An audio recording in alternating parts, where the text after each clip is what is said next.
Hello, welcome to the first of a web series of lessons called How to Read a Poem, in which I will share with you practical tips, practical strategies to enable you to approach a poem, to understand it, to unpack it with sensitivity, with skill, with finesse, and perhaps also with a bit of imagination and creativity. Excited? Now let's start. Now my first poem that I'll be doing is a short poem called Baby Song by the poet Thom Gunn. Now it takes as its subject matter the experiences, emotions and thoughts of a child who has just been born into the world. Funny you say, unsettling you say, unusual you say, but that's what poetry does. See, it brings us into another person's perspective, someone whom we perhaps would not be able to empathize with because we perhaps didn't know much about their inner world, their inner life, and so on. So poetry startles, poetry surprises, and nowhere is it more so than this poem by Thom Gunn. So the poem is built around 7 stanzas of couplets. Now couplets are series of 2 lines in the poem that rhyme. And we're going to see how the rhyme works to build meaning in the poem as we go along. So, from the private ease of mother's womb, I fall into the lighted room. Gunn immediately establishes the security, the privacy, the comfort of the insight that the child has experienced. And this is brought home to us very directly by the phrase private ease. But it's from the private ease. So something has happened. There is a transition from the inside of the mother's womb, from the comfort of its surroundings and environs, into the harsh outside, which is the world. Thom Gunn describes this transition as violent, as unsettling, as uncomfortable for the baby. How do we know? The second line in the first stanza gives us the clue. I fall into the lighted room. So the light here becomes the light not only of the room, but also the harshness of the outside that the baby has fallen into. We might think of the word fall with reference to its biblical context, the falling of man from a world of innocence into now a world of sin, a world of experience. And this is what Thom Gunn plays with also with the use of the word fall. So the baby falls into the lighted room. The baby is uncomfortable. The baby is unsettled. And that comes up in the second stanza with his question. Why don't they simply put me back where it is warm and wet and black? No, the monosyllabic rhythm of the lines. Warm, wet and black. Immediately establishing the baby's simplistic understanding of the womb, where he was previously at. It is warm, it is comforting, it is wet, it is also black, and black contrasts here with light. So the force of the baby's question is simplistic and it's also direct. Why don't they simply put me back? As if that process could be so easily reversed.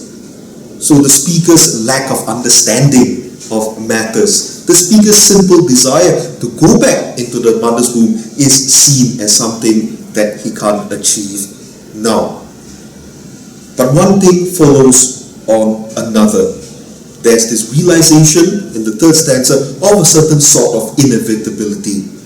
Whereas the baby in the mother's womb was the center, was everything in it.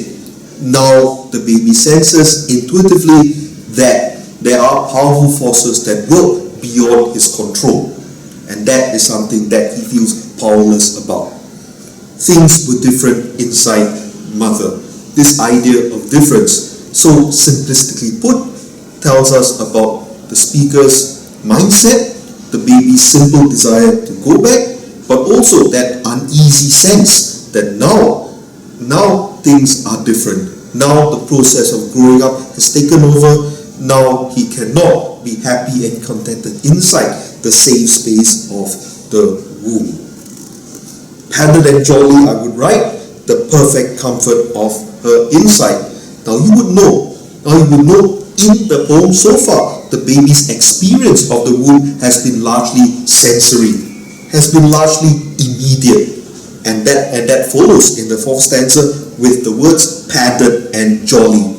Jolly connoting happiness, jolly connoting satisfaction, and also padded, referencing the comfort of the womb, once again referencing the security that the child has lost.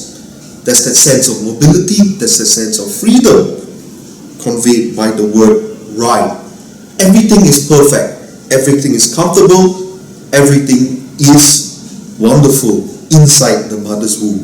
Of course, outside of it, it's a different story. Padded and jolly, I would write the perfect comfort of her inside. They tuck me in the rustling bed, I lie there, raging, small and red. So, he's been tucked now in a bed, in a rustling bed, a bed that is uneasy, a bed that is uncomfortable. And so the baby lies there, raging, whereas inside the womb, the baby was happy. So, you need to pick up on all these contrasts. A good way to study is to draw a table where you put different words that mean different things. And perhaps draw a table. What was it inside? List down all the words. What is then like on the outside? List down all the words. Look at poems in terms of contrasts. Here we see very clearly what the baby feels in the cold, harsh, uncomfortable room, the lighted room. The baby lies there, raging, unable to change anything about his surroundings, unable to change anything about his situation, small and red. They tuck me in a rustling bed. So now the baby says, I may sleep soon, I may forget, but I won't forget that I regret. The poignancy of the simple longing to go back to an earlier state is conveyed in the tone of this stanza.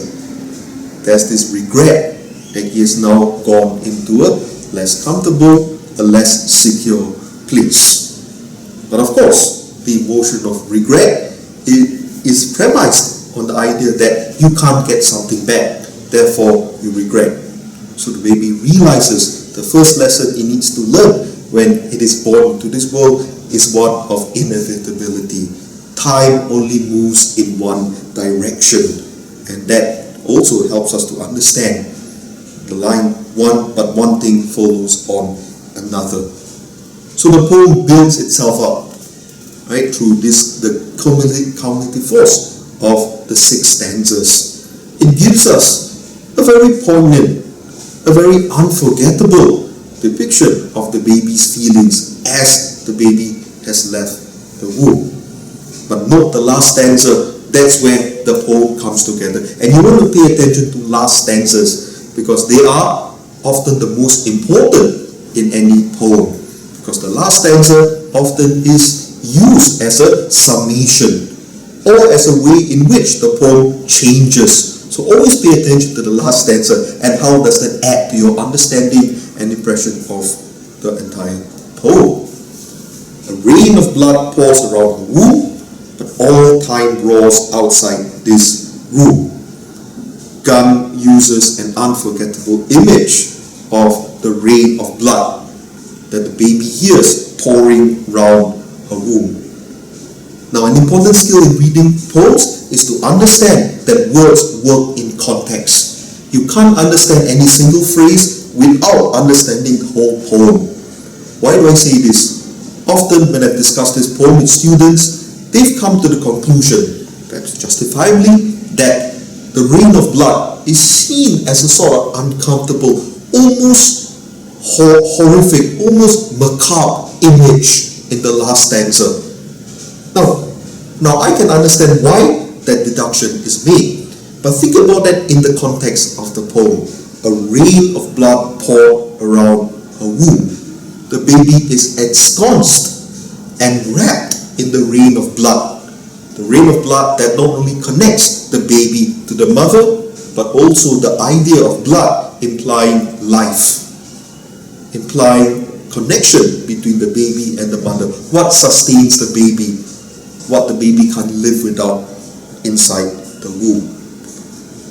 Not only that, we get the auditory image of the rain of blood, something which is comforting, something which enwraps the baby, something which enfolds the baby in security, in comfort, in that life-sustaining bond that the baby has with the mother.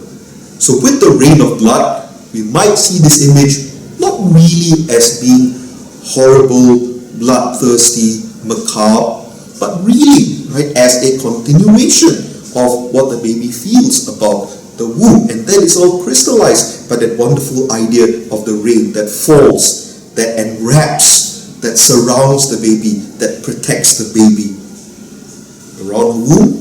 But outside of the womb is the room. So clearly the rhyme in the last stanza plays on this idea of inside versus outside that we've seen has structured the poem. And that's how the rhyme might work. Womb inside, room outside. Outside of the room, all time roars. In contrast to the gentle sound of the rain, there is the roaring of time. All time roars outside of the room. Growth, maturation is seen as painful, is seen as unpredictable, and that is what distinguishes the mother's inside, the womb, and the room outside, and by implication, what the baby will experience in life as the baby grows, as the baby understands, as the baby tries to find his way in this complicated world. So all time roars outside of this room. At least in the room, the baby is partially protected. It's not the womb, but at least there is that implied degree of familiarity that will soon be gone. So therefore, the roaring of time takes on this animalistic, unsettling, powerful connotation. And the poem ends there. But all time roars outside of this room. So when we look at the poem, we see not only the baby's emotions, how the baby feels, what the baby thinks about the womb, but also as we read the poem, we understand, right, the various words, images that structure the poem. Inside, outside. Security, uncomfortability. Protection, danger. So all these ideas come in to inform your working, your understanding of the poem. How do we read a poem? Perhaps this short poem shows us that what we do when we read a poem is we become attentive to all the words, all the images. We enter into the perspective of this young baby, something which we might not have previously done before. So the poem shows us something new. And the poem then arrives at a kind of emotional climax as the baby is aware that whatever is his, whatever he could control of his environment is about to be taken away. Thanks for listening. This is How to Read a Poem.